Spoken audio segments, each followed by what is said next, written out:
Pochvál buď Pán Ježiš Kristus. Takže, Ľubo, ďakujeme ti, že si uviedol tu prítomných do duchovnej obnovy. Ty si ako kardinál Re, ktorý dnešnou svetovou omšou uviedol kardinálov do tej dôležitej udalosti, ktorá sa volá konklave. Práve teraz otcovia kardináli z Paulínskej kaplnky v procesii prechádzajú do Sixtinských kaplnky a spievajú litánie ku všetkým svätým a každý z nich ešte zloží osobitne prísahu, takže v tom čase otec Kodet, ktorého srdečne vítam, a Vojto, som rád, že druhýkrát si v našej farnosti a neposledný.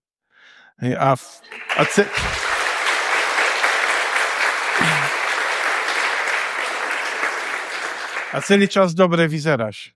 Celý čas dobre. Takže ten Duch Svätý, ktorý obnovuje cirkev, vidím, že aj teba drží nad vodou, takže to je úžasné. Ďakujeme ti, Očo, že si prijal toto pozvanie. Samozrejme, každého z vás vítam a verím, že to bude dobrý čas, duchovnej obnovy, čas Turici, pre vás tu prítomný, pre našu farnosť, pre cirkev, a verím, že spoločne sa dočkáme aj voľby nového pápeža. Takže nech Duch Svätý vedie cirkev, nech vedie aj toto naše malé spoločenstvo, a zvlášť teba, Otče.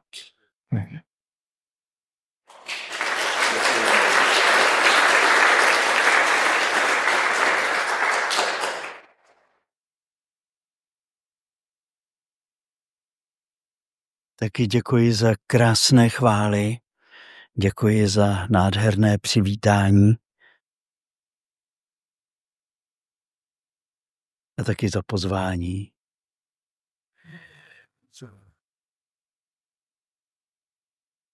A s Boží pomocí se dáme do díla.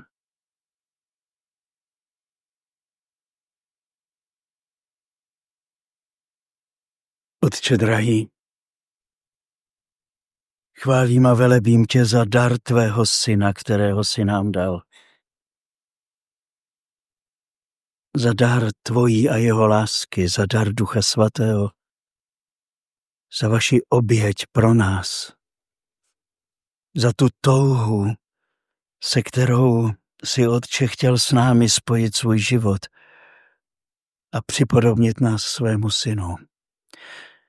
Prosím tě ve jménu Ježíše Krista, Otče drahý, veď nás svým duchem, ať hlouběji pochopíme celou tu šířku i délku a výšku a hloubku té nekonečné lásky, se kterou vyléváš sám sebe znovu a znovu na tento svět. Prosím tě, Duchu Svatý, veď nás. Amen. Nazval jsem tuto obnovu jako celkovým názvem Zakotveni v Kristu. Mám vždycky ve zvyku se modlit k Pánu, aby mi ukázal, na jaké téma mám mluvit. Tak mi to ukázal. Jednou jsem takhle byl, dával duchovní obnovu v jedné farnosti a tam měli zakotveni v naději. Ten říkal, to je hezký. A přitom jsem si vzpomněl, že v Novém zákoně je těch zakotvení mnohem víc. Na několika místech je o tom, že máme být zakotveni v naději, a dokonce, že ta naděje je jako kotva už v nebi a my se té naděje držíme a spějeme do plnosti v nebeském království. Ale v listech apoštola Pavla a na jednom místě apoštola Petra čteme o tom, že máme být také zakotveni ve víře. A že máme být zakotveni v lásce. A že máme být zakotveni v jednom duchu. A tak jsem si říkal, to by stálo za co se nad tím zamyslet. Co to vlastně pro nás znamená? Víte, zakotvení není hned. Tak člověk musí hledat, co ještě uplout, než doplave do přístavu, kde zakotví. A já jsem to dnešní zamyšlení nazval zakotvení v lásce. A v té lásce to je stejně tak. Nejprve je třeba vůbec do toho přitažlivého orbitu té lásky Boží vstoupit, lépe řečeno nechat se vtáhnout, protože on nás pro lásky milování táhne neustále. Ale člověku to někdy trvá, než pochopí. Takový lidový příklad je, když nějaké děvče myslí na toho svýho, modlí se za něj, tak nenápadně se účastní bohoslužeb, kde on asistuje u oltáře, sedá si tak, aby on ji viděl a modlí se a pak jednoho dne on ji uvidí, zamiluje se a říká, já jsem si tě zamiloval. A on chudák neví, že ona ho má zamilovanýho už 3 roky. A s tím Pánem Bohem je to tak, že on si nás zamiloval od věčnosti. Od věčnosti. Ještě jsme nebyli na světě, ještě jsme nic nevykonali, nic jsme si nemohli zasloužit. A už tehdy s láskou na nás myslel. Povolával nás k životu a určil nás, abychom před jeho tváří byli svatí a neposkvrnění. A my se učíme postupně v té lásce žít, vztahovat ji na sebe. A někdy upadáme takovým pokušením pořád jakoby si tu lásku zasluhovat. Dívat se na sebe, jako jestli jsme té lásky hodní nebo ne. A to je už důsledek hříchu. Protože Boží láska se nedá zasloužit. Bůh nás nemiluje víc ani míň, když jsme svatí nebo hříšní. On nás vždycky bude milovat svou nekonečnou láskou a ta láska má konkrétní parametry. Je to láska, která nás vždycky přijímá, která nám vždycky odpouští, která nám dává život, která stojí při nás, podpírá nás a chce s námi spojit svůj život. O Velikonocích jsme rozjímali to, že nikdo nemá větší lásku, než ten, kdo položí svůj život za své přátele. A vy víte, že Ježíš řekl těm učeníkům, vy jste moji přátelé. Myslím si, že nemohlo v těch chvílích těm 12 mužům dojít, o co vlastně jde. Protože on jim nabídl přátelství se sebou, jako se Spasitelem a Božím synem. My známe přátelství v lidské rovině. Když je vydařené přátelství, je to velice vzácný dár. Protože přátelé si nikdy nekonkurují, nikdy si nezávidí, vždycky při sobě stojí, jeden druhému fandí, žehná, těší se z úspěchu toho přítele, jako kdyby to byl jeho vlastní úspěch a ještě víc. Ale když nabíží přátelství sám Boží syn, tak on je pozvedá na svoji úroveň vztahu, protože v přátelství není jeden víc a jeden míň. Tam jsme zajedno. A to je něco, co v té chvíli jistě nemohli vnitřně pochopit. Do jaké intenzity vztahu ten Ježíš je volá, do jaké důvěrnosti. A když říkal, to je služebník, ten neví, co dělá jeho pán. Že ten si hledí toho, aby vykonal, co vykonat má. A mnozí to svoje křesťanství žijí jako služebníci. Je to určitá etapa na cestě, ale máme jít dál. Bůh nepotřebuje, aby jsme vykonávali jeho příkazy. On nám chce být blízko a to je úplně něco jiného. A z té blízkosti, abychom poznávali, co jemu se líbí a pak to vykonávali. To je úplně jiný rozměr vztahu. To je jako kdyby v manželství se manžel ráno zeptal, miláčku, co chceš, abych dnes pro tebe udělal? Ona by řekla, přimontovat poličku, kterou už slibuješ měsíc, kdybys došel nakoupit, můžeš ji uvařit a kdybys měl dost času, tak ještě vyprat a vyžehlit. A on by tím dával najevo svoji lásku. Ale je to úplně jinak, když se nemusí ptát. když je tak blízko své milované, že ví, po čem touží a dělá to ne proto, že musí, ale že chce. Pán Ježíš řekl svým učedníkům, kdo mě miluje, bude zachovávat má přikázání. A my tomu většinou rozumíme tak, že tím, že zachováváme přikázání, máme dokazovat Pánu Ježíši, že ho milujeme. Ale takový Bůh není. My, když si ho zamilujeme, tak budeme toužit plnit jeho přikázání, jeho přání, která má, právě proto, že ho milujeme.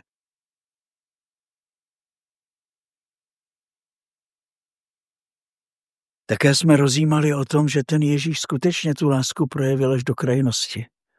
A nikdy nedomyslíme, co všechno vlastně pro nás vykonalo, kolik ho to stálo.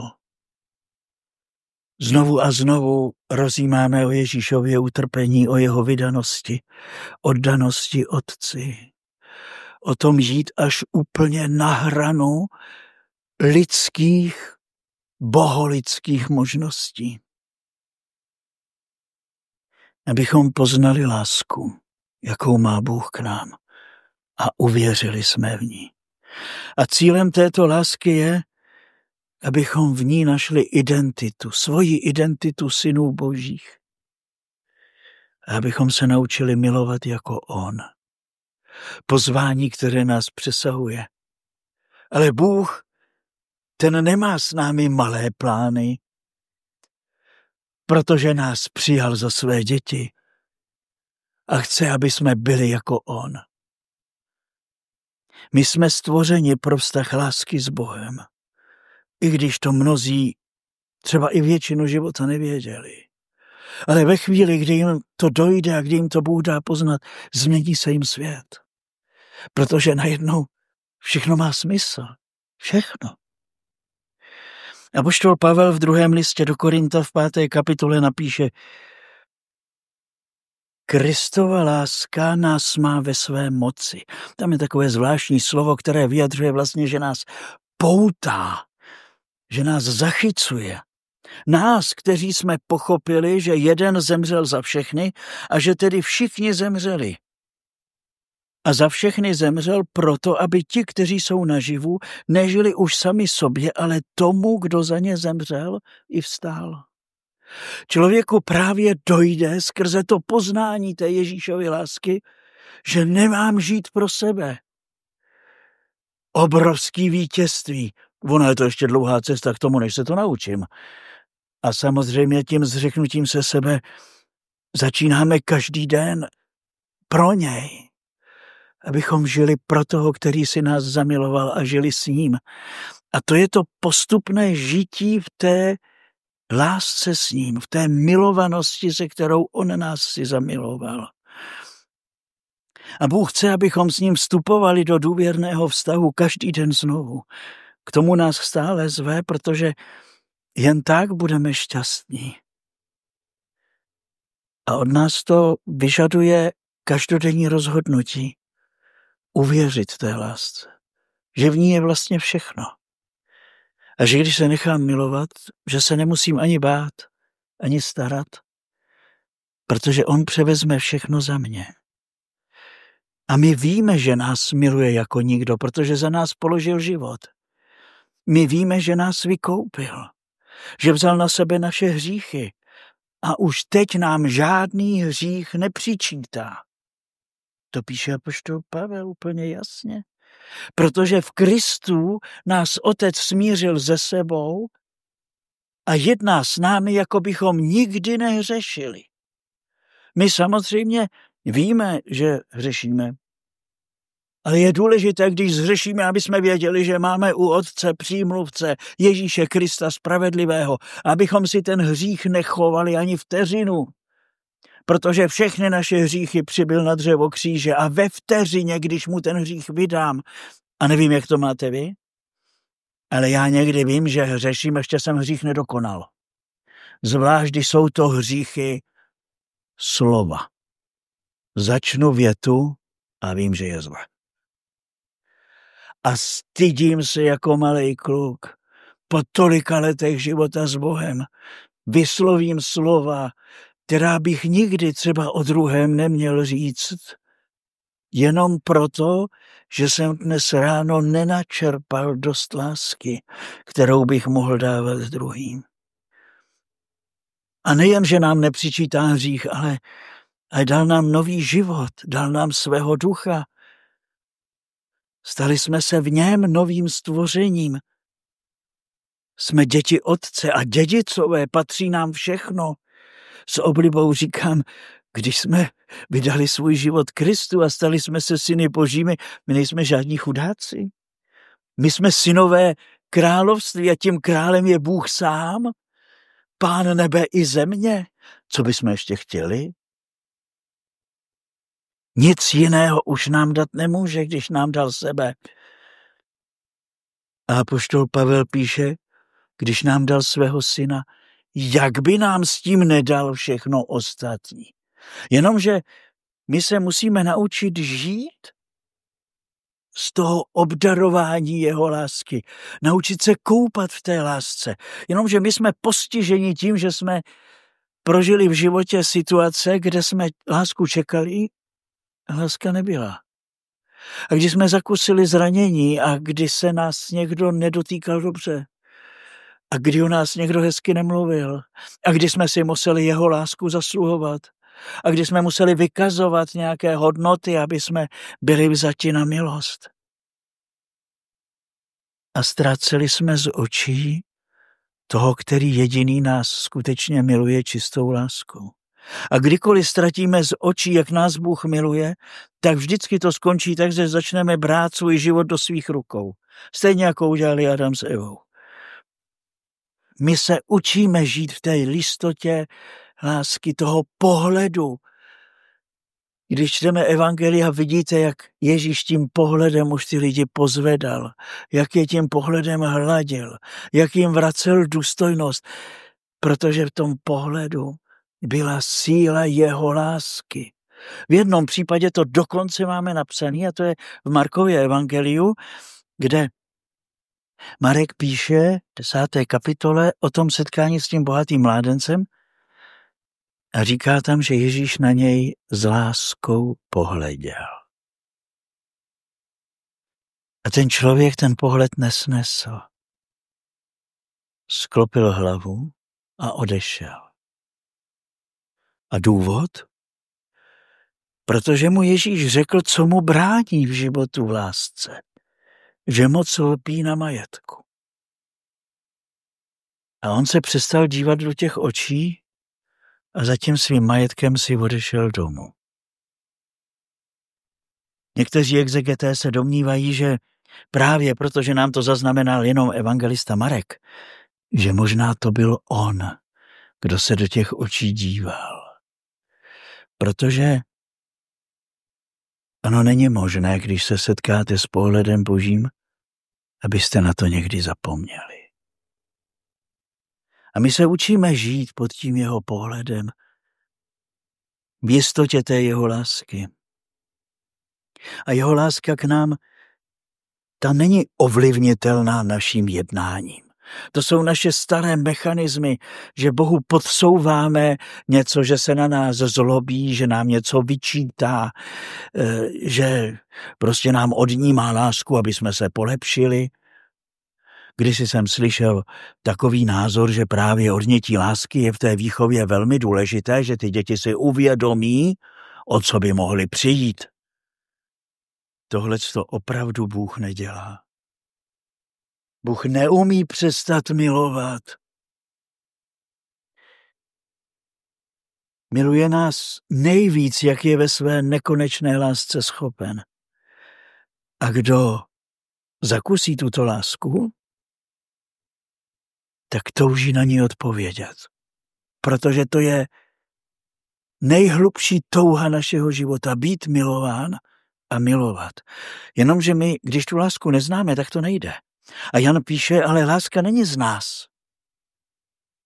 Láska je v tom, že Bůh si nás zamiloval a my jsme poznali jeho lásku a na ní jsme odpověděli. ale každý den se rozhodujeme pro tu jeho lásku. Možná je lépe říct ještě pro jeho osobu. Protože my jsme ve své zabořenosti do člověčiny a do hmoty schopni od Boha přijímat cokoliv a jeho si držet na distanc. A to je samozřejmě to, co asi Boha nejvíc bolí. A spousty darů nám nemůže dát, protože nejsme schopni s nimi zacházet v té jeho lásce a svobodě, se kterou nám je dává.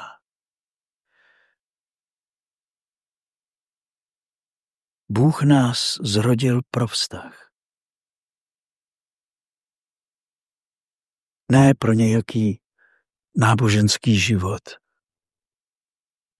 Ani proto, abychom se sami na tomto světě pachtili a dokazovali, že něco dokážeme sobě, druhým a třeba i Pánu Bohu.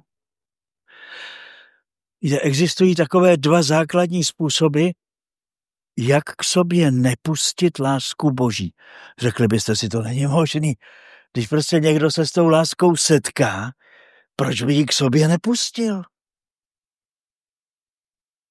Ježíš o těch dvou způsobech mluví v tom asi nejznámějším podobenství o dvou synech. Tím prvním, jak se člověk uzavře lásce Boží, je vzpoura. Vzpoura a útěk ze vztahu. Víte, žít vztahy je naše poslání, ale protože jsme také nějakým způsobem pošramoceni ve vztazích, tak to pro nás někdy taky není jednoduché. Ale my musíme vědět, že je to nejdůležitější a že právě do vztahu musíme investovat. A že když něco ve vztahu nejde, že musím se vystavit tomu, který je vztah sám, a to je Bůh, který nás učí vztahu k druhým lidem, k partnerům, k dětem, k stárnoucím rodičům, k chudým i k bohatým, k politikům i církevním představeným, k bezdomovcům. Jediný Bůh nás učí vztahům.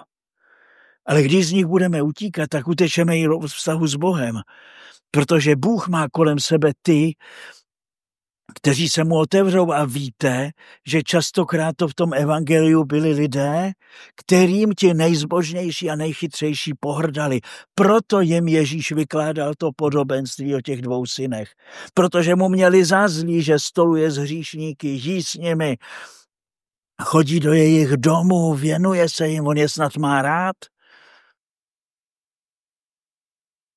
A Ježíš tam mluví o tom mladším synu, kde vykresluje to, když člověk z té náruče Boží uteče. Je to takový pubertální projev, většinou to znáte ze života svých dospívajících dětí. Vzdor. I když někteří to dokážou už v raném dětství. Na co tam Ježíš naráží? Že člověk nedocení tu lásku, kterou v otcově domě má. Jenom proto, že chce jednat podle svýho. Vzít věci do svých rukou. A tak nakonec si vezme i ten otcův majetek a snaží se lidskými touhami uspokojit svoji touhu po lásce. To samozřejmě nemůže dopadnout jinak než katastrofou. Naštěstí si ten člověk vzpomene na to, co zažil doma.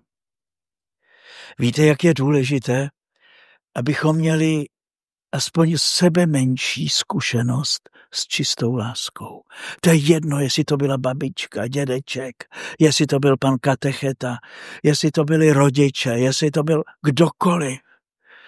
Aby jsme měli aspoň jednu zkušenost, protože tím do nás vstoupí ta touha, abychom tuto lásku zakoušeli, kterou nám v důsledku může dát samozřejmě jenom Bůh. A ten synek si rozpomenul a tak utíkal zpátky paradoxně z žádného zbožného důvodu. Měl hlad. V domě mého otce každý nádeník má dost všeho. A ten otec se k němu chová tak jako neprofesionálně.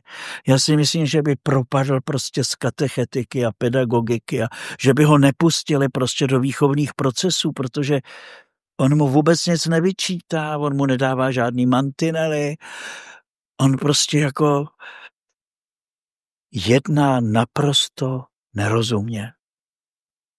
Objímá ho, líbá ho. V tom řeckém textu je, že mu vlastně pověsil se mu kolem krku a zlíbal ho. Prostě jako by tím Ježíš naznačoval tu vášnivou lásku Boha po každém, protože Bůh chce každýho z nás takhle objímat a zahrnovat láskou. Každý mu chce vrátit důstojnost děti Boží, svobodu evangelia. A paradoxní je, že ten člověk je v náručí toho otce a pořád řeší sebe. Otče, zřešil jsem proti nebi a proti tobě, už nejsem hoden nazývat se tvým synem. Myslíte, že ten otec na to čekal? On byl tak šťastný, že se mu vrátil. Jak to říká tomu staršímu, byl mrtev a žije. On se vrátil. Celou dobu na něj čekal. A nechá vytrysknout tu radost z toho jeho návratu. A ten otec v té chvíli ani neřeší to, že ten synek myslí na sebe. Prostě už ho drží v náručí. Jak dlouho musí Pán Bůh držet každého z nás, aby nám došlo, že máme věnovat pozornost jeho touhám a ne našim. Kolik nám dal zakusit svoji blízkost a pořád jsme řešili sebe. Protože v lásce se učíme žít. A pak je tam ten starší syn, který je symbolem náboženského jednání, který se snaží získat lásku otce tím, že koná to, co konat má a je na to náležitě pyšnej. A Ježíš tímhletou postavou vlastně upozorňuje na jednání těch farizeů a zákonníků, kteří si chtěli tu pozornost a blízkost Boží zajistit zachováváním zákonů, uchováváním tradic. A mnozí v křesťanství to mají v sobě, že prostě budu dělat, co chce Bůh, abych se dostal do nebe. A s tou blízkostí, s tím Bohem, to nebudu přehánět. Co kdyby po mně chtěl ještě něco?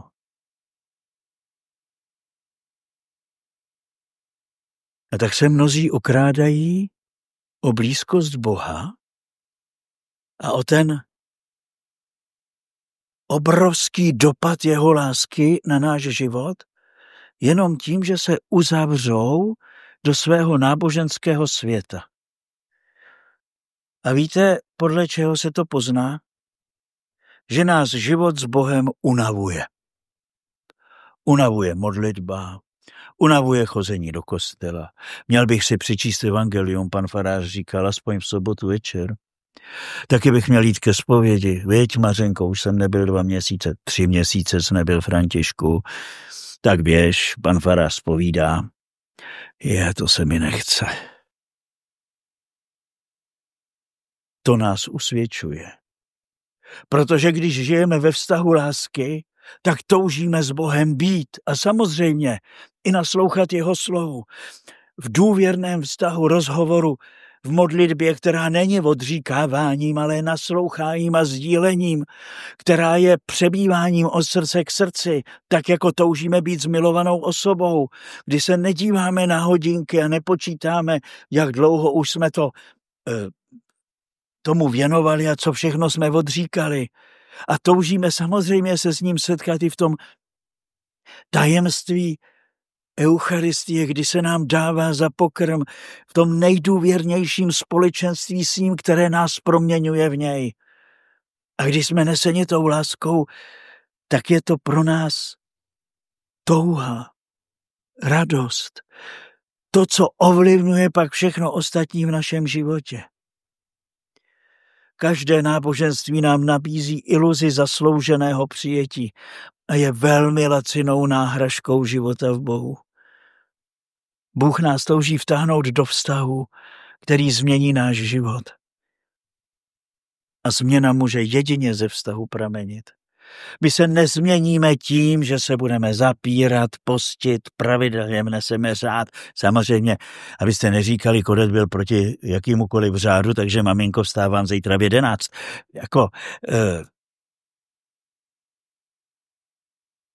Ale zase za nás vstát v 11 nepřicházelo vůbec v úvahu, protože byla práce, když jsme nešli do školy. A bylo to úplně normální. Ale nebyla to ctnost. Byl to dobrý návyk. Protože si člověk nenaučil vyspávat a dneska je za to rád. Protože se ráno budí a může být se svým milovaným, rozumíte? Čili nezaměňujme to, co je dar, a to, co my sami děláme. Bůh nás miloval a zjevil nám svou lásku mnohem dříve, než jsme stačili cokoliv udělat, i dobrého, i zlého. Jak jsem říkal, už před stvořením světa si nás vyvolil a zamiloval. A jak to píše Pavel v tom hymnu na začátku listu Efezanům, Ježíši Kristu už nás obdaroval vším duchovním požehnáním. Čili když nám dal svého syna, dal s ním už všechno duchovní požehnání. Já se někdy tak jako vnitřně zlobím na to, a většinou to mají problém takový probuzený katolíci, jak se furt za něčím honí. Já už vám to dal. Naučme se to používat, to, co nám Bůh daroval. Uvolňovat tu boží moc, kterou nám svěřil. Ve víře uvolňujeme moc jeho lásky a jeho dobroty, jeho slitování a milosrdenství, moc duchovních darů. Teď jsme to dostali. Ale on nechce, aby jsme jen žili z darů. On chce s námi sdílet celý život. Přece manželka nemiluje svého manžela, protože jí koupil kožich. On jí ho koupil, protože jí miluje, že jo? Ale ona s ním chce sdílet radost i bolest. A Pán Bůh taky. A dokonce i naše nezdary s námi chce sdílet, protože on ví, co s nima. A on dokáže i naše nezdary a hříchy použít k dobru. My ne. My se kvůli tomu nemáme rádi. My se kvůli tomu odmítáme a začínáme se srovnávat, jestli jsem teda nejsem náhodou větší hříšník než ten vedle. No to bych nerad. Úplně utržený z řetězu. Místo, aby jsme se těšili z blízkosti Boha, který jediný má moc proměnit naše nitro. A on chce, abychom stále víc poznávali, kým je a jak se chce zapojit do našeho života. Je to směšný, když chceme Pánu Bohu něco dokázat. Protože on chce v nás a skrze nás ukázat, co dokáže, když se mu vydáme. Nemáme svůj život žít jenom pro něho, ale s ním. A to je veliký rozdíl, protože i velmi aktivní život, já bych mohl vykládat. Nadšeně jsem Pánu Bohu sloužil od mlada jako novokněz až k sebezničení. V domnění, že tím Pánu Bohu dělám radost. A v důsledku je takový život břemenem.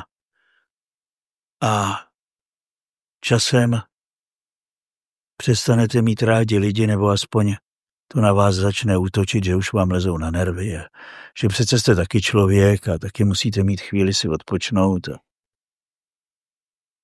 Ale náš život nemá být břemeno, ale radost. To, co nás činí šťastnými a co nás posiluje a následně nás mění.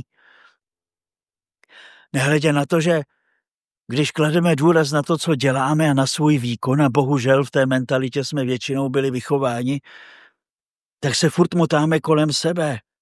A i když to třeba děláme pro Boha, tak nakonec nemáme čas, aby jsme si na Boha našli tu chvíli být s ním. A představte si, že on je tak žárlivý, že s námi chce být 24 hodin denně. To je trochu moc, ne? Každá manželka si odpočine, když ten chlap jde do práce, ne? 24 hodin, lomeno 7, to je moc. Ale to je jediný způsob, jak můžeme žít jeho životem v tomhle světě. On není nepříjemný společník. On není ten, který nás přetěžuje, který po nás něco chce, ale který nás proměňuje svou láskou a blízkostí. A paradoxně, i ti, co pro Boha pracují na plný úvazek, mi častokrát říkají, že nemají čas na Boží slovo. Nemají čas na modlitbu. Víš, ty jsi řeholník, ty to máš v denním řádu. To je denní řád. Já jsem furt na cestách, žádnej denní řád. To je jak v tom příběhu té Marty a Marie. V obě dvě milovali Pána Ježíše. Martička mu tam hezky chystala chlebičky, ne? Tak kdyby byla v Čechách, tam měla nějaký placky, že jo? Nebo by pekla buchty u nás, jo? Aby se Pán Ježíš měl dobře. No ty učedníci musela pect hodně, protože on tam přišel s učedníkama, tak ty mohli zůstat venku, no ale už taky přišli, no tak co ona dělá, když návštěva najednou počítáte se 3 a je jich 15, vidíte. Ale ona vůbec nepochopila, že ten Pán Ježíš není normální návštěva. Že je to někdo, kdo touží ne po jejich buchtách, ale po ní. A to pochopila ta Mařenka, která si sedla k jeho nohám. A paradoxně tu Martu to tak strašně naštvalo, že se chovala naprosto neúctivě a ještě Pánu radila, vyčítala a radila, co má dělat. Vy jste to nikdy nezažili, že jste Pánu Bohu radili? No tak se tak nedívejte, jako by se vás to netýkalo.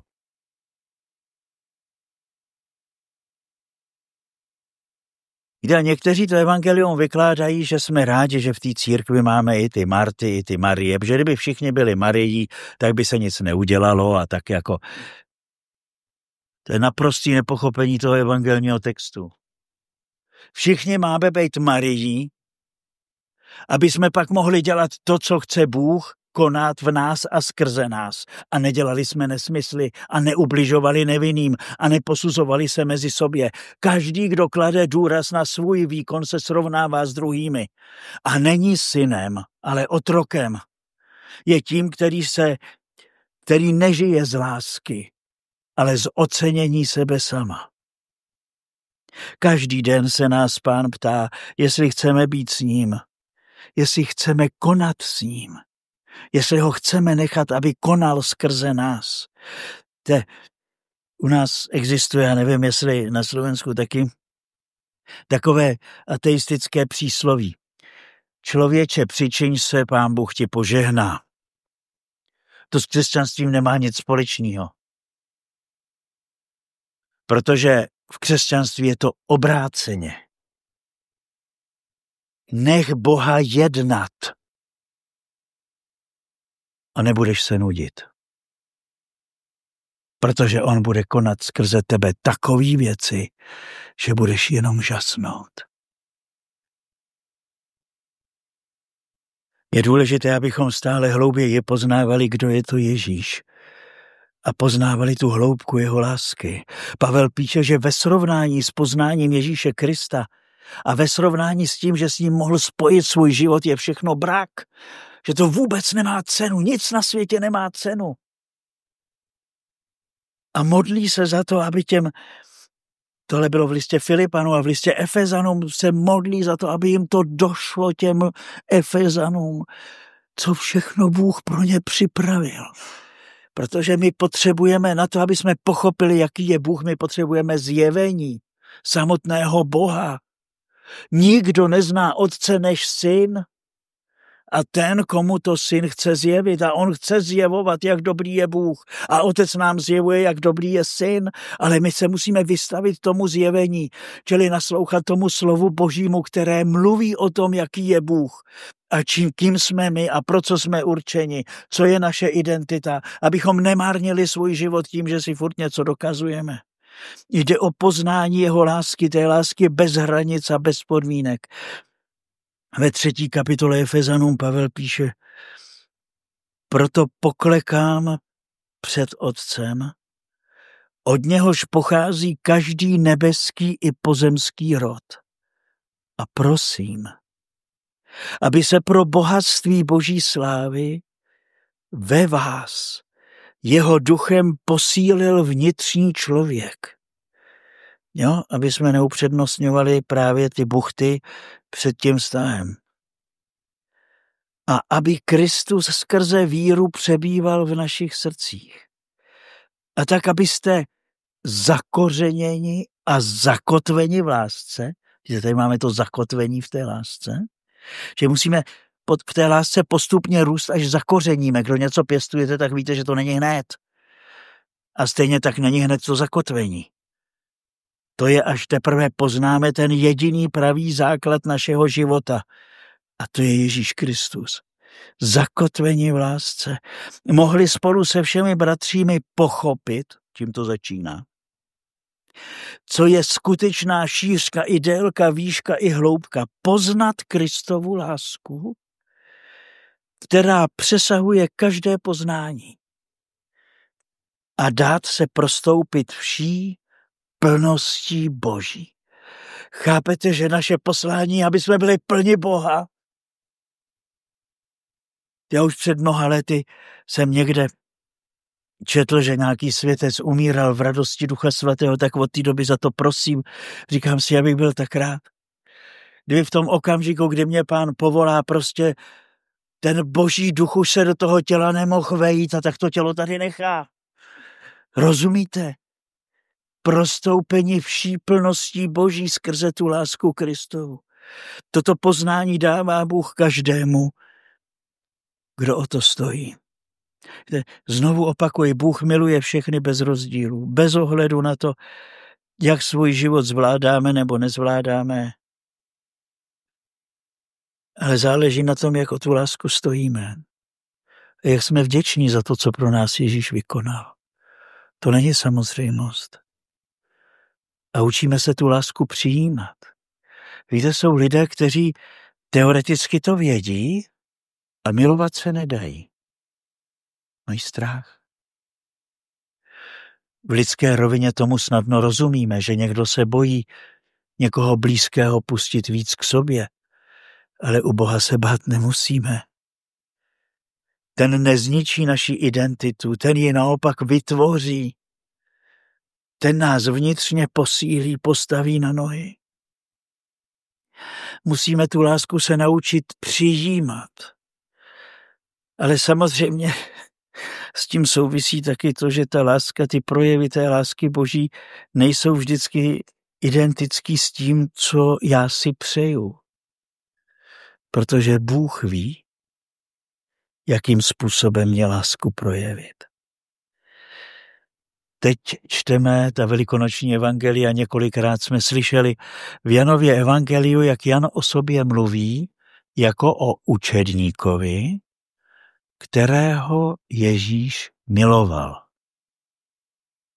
Proč to nepíše o Petrovi? Zradil ho Petr, kterého Ježíš miloval. Jidáše taky miloval. Proč ten Jan to tam píše? No, protože pro Jana ta Ježíšova láska byla základem jeho identity. Rozumíte, on sám sebe považoval za toho, kdo je milovaný Ježíšem.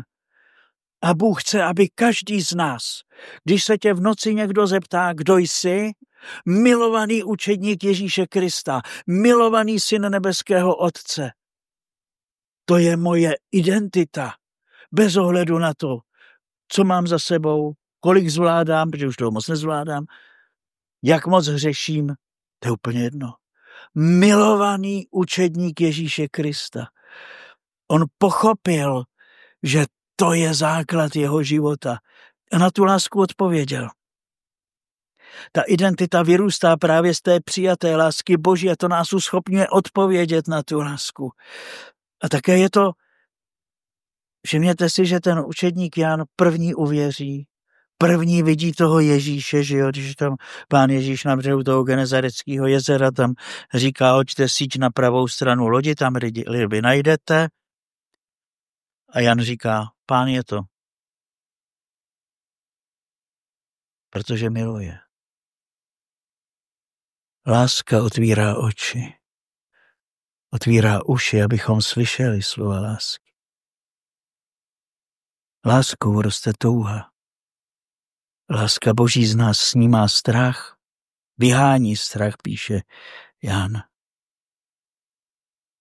A jsme povoláni v této lásce zakořenit. To chce čas. A zakotvit to udělá. To znamená udělat z ní pevný, nehybný základ mého života. Prostě Bůh je dobrý, ať se děje cokoliv. Bůh mě miluje, ať dělám cokoliv. Já jsem nedávno takhle kázal ještě na jedné obnově o dobrotě nebeského Otce, jak jsem byl rozpumpovaný. Tak jsem říkal prostě, že je pro nás těžký někdy přijmout, že Pán Bůh je dobrý, když je někdo nemocný z naší rodiny, někdo umírá, nedovedeme si to dát dohromady. Ale on nám neslíbil, že budeme všemu rozumět, ale nesmíme zpochybnit jeho lásku, protože když tu lásku i v této situaci vyznáváme, tak on může tou svojí láskou do té situace vstoupit a proměnit. A já jsem se takhle rozohnil a říkám, to je jako kdybych já tady prostě, že jo, dávám vám duchovní obnovu, že jo, několik dní vydám se tady a teď pojedu domů a píchnu kolo a začnu Pánu Bohu říkat, tak takhle se chováš ke svýmu synovi a Pane Ježíši ke svýmu služebníkovi, já tě tady hlásám, namáhám se, modlím lidi, všechno spocené jak myš a já tady mám ještě opravovat píchlý kolo, jo. A říká, i kdybych píchl kolo, nezapomeňte, Bůh je dobrý. A teď tak jedu z té obnovy. Krásně zapadá slunce. Já jsem rád vždycky v tom autě sám, protože se můžu modlit, děkovat, chválit Pána za to, že to prostě všechno dobře dopadlo a snad zase to Boží království nějak se šíří. A teď najednou tak okrajovým viděním vidím, že se nám vznesl bažant a napral to přímo do mého předního skla. Takovým způsobem, že se to teda neroztříštilo, ale na té straně toho spolujezdce naštěstí vůbec nebylo vidět přesto. A já jsem tou dobou telefonoval. A s tou sestrou mluvím prostě a o nějakých duchovních věcech. A teď najednou, jak ten bažant tam vlít, já se tak lek. Byl jsem rád, že se to auto zůstalo na silnici. Říkám, Pane Bože. A ona, co se stalo, otče? Já říkám, nic, Pán Bůh je dobrý. Bažant se tady rozhodl, že se potkáme. A já říkám, ale to je v pořádku, Bůh je dobrý. Vidím dopředu a můžu dojet domů. A začal jsem Boha chválit. A položil jsem otázku, co mám dělat, Pane, teďka. Mě říká, zavolej kamarádovi. Kamarád má autoservis. Konvertita 4 roky, byl pokřtěn u nás ve farnosti. Tak jsem mu zavolal a říkám mu, ty Mílo, co bys potřeboval? Já říkám, no, asi bych potřeboval, tohle mě potkalo, to není problém. Vyfoť mi to, jsem to vyfotil, poslal, ne, jak jsou ty techniky dneska. On říká, no a jedeš zítra k sestrám na mši? Já říkám, no jedu, samozřejmě. Tak tam s ním přijeď, já ti přistavím náhradní. Za 3 dny jsem měl okno nový, za pojistku zaplacený a to starý už bylo na 2 místech prasklý.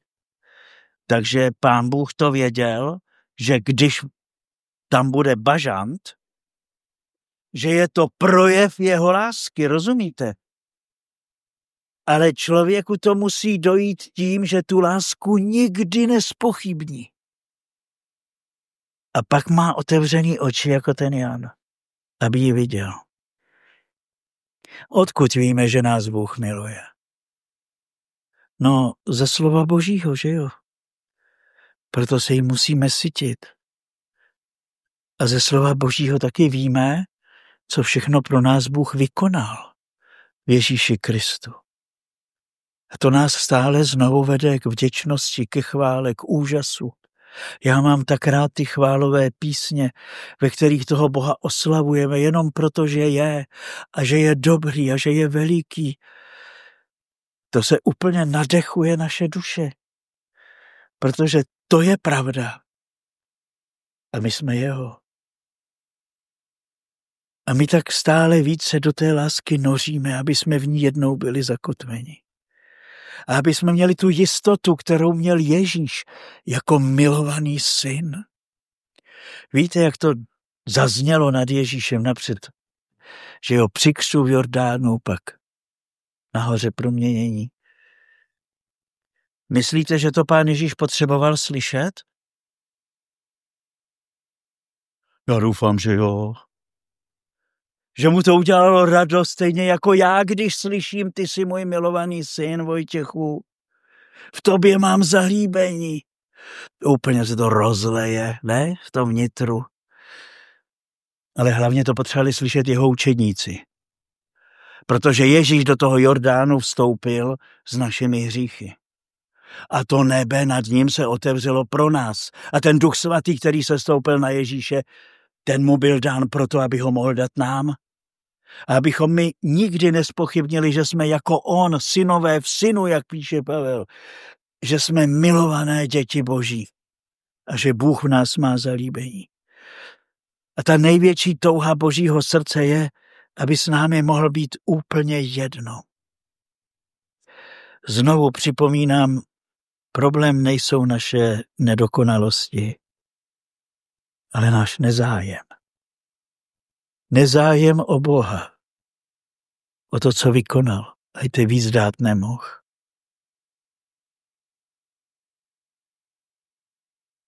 A ta jeho láska je nezasloužený dár, který dává, ale nevnucuje. A na nás záleží, jestli budeme žít jako Bohem milovaní. Bohužel ta naše sebestřednost a sobectví, samolibost, pýcha tak znečišťuje všechny vztahy a často i ten vztah s Bohem, že od Boha furt něco chcem. Místo, aby jsme se dívali, že už nás vším obdaroval a že chce být s námi. Bůh zde není proto, aby plnil naše přání, ale aby se naše touhy spojily s jeho touhami, protože pak budeme šťastní a s jeho láskou. Aby jsme pochopili, že já jsem milovaný syn, ty jsi milovaná dcera, že patříme k sobě a že se máme takhle na sebe dívat z toho pohledu Božího. V 5. kapitole 2. listu do Korinta Pavel píše, že se kdysi na Krista díval podle těla a že už to nedělá. A že se tak díval i na sebe. Už to taky nedělá. A když se díváme na sebe podle těla, tak se tak díváme taky na druhý. A když se tak díváme na druhý, tak se srovnáváme a kritizujeme a soudíme. Ale když se díváme podle ducha, tak vidíme kolem sebe samé milované děti Boží. A toužíme jenom potom, aby to každý zakoušel. Z té lásky žil. Aby každý mohl říct jako Tomáš, můj Pán a můj Bůh. Nebo jako svatý František, můj Bůh, moje všechno. Ježíš, moje láska. Abychom pochopili, že proto jsme stvořeni a že je to jediný skutečný zdroj naší proměny, účasti na Božím životě, trvalého štěstí už zde na zemi. A my ti, Pane, děkujeme za to, za všechno, co jsi pro nás vykonal. Že nás zahrnuješ stále svou láskou i za cenu svého utrpení, bolesti. že chceš s námi sdílet svůj život. V radostech i bolestech, v našich nezdarech. Abychom nikdy nezoufali. A abychom z toho pohledu tvé lásky a z tvých slov každý den čerpali sílu milovat také ty, které si nám svěřil. Amen.